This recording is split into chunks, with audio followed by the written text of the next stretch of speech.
का किया। और मुझे याद आता है भारत पाकिस्तान के बीच अभी पिछले दिनों जब टेंशन थी, तब भी आगे बड़बोलेपन में डोनाल्ड ट्रंप ने सीज फायर की बात कह दी थी, फिर पाकिस्तान ने सीज फायर तोड़ा भी था, वो भी हमने देखा, वो भी चंद घंटों के अंदर।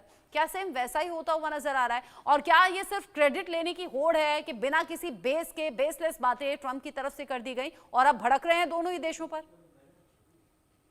देखिए, एक जो जिस रॉकेट की वो बात कर रहे हैं, जो वो कह रहे हैं कि कहीं और जाकर के गिरा, वो उस रॉकेट ने बड़ा बड़ा नुकसान पहुंचाया है बीरशेबा में, जो हम विजुअल्स देखें तो ट्रम्प ट्रम्प का ये कहना कि एक रॉकेट जो कहीं और जाके गिरा जिसका कोई असर नहीं हुआ, वो अपने आप में एक गलत तर्क है।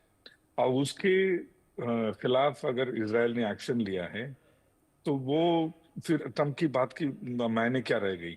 आपने चंद घंटे पहले ट्रम्प की इतने तारीफ के पुल जड़ दिए नेतन्याहू ने, लेकिन उसके बाद अगर ट्रम्प ने अपना जुबान दिया है कि दोनों के बीच हमने सुलह करा दी, उसके बावजूद आपने जाके अटैक किया, तो ट्रम्प ट्रम्प की बात की वजूद क्या रह गया, या फिर उसके बातों का वजन क्या रह गया?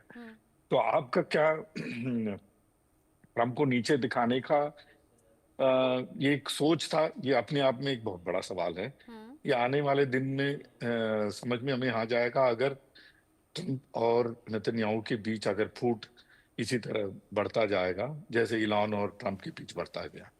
लेकिन महत्वपूर्ण बात यह है, अगर कोई ये समझे, ट्रम्प हो या कोई भी ये समझे कि ईरान और इसराइल के बीच सुलह हो जाएगा और ये आगे जाके, जैसे अंग्रेजी में कहते हैं ना, they lived happily ever after, ये होने वाला नहीं है।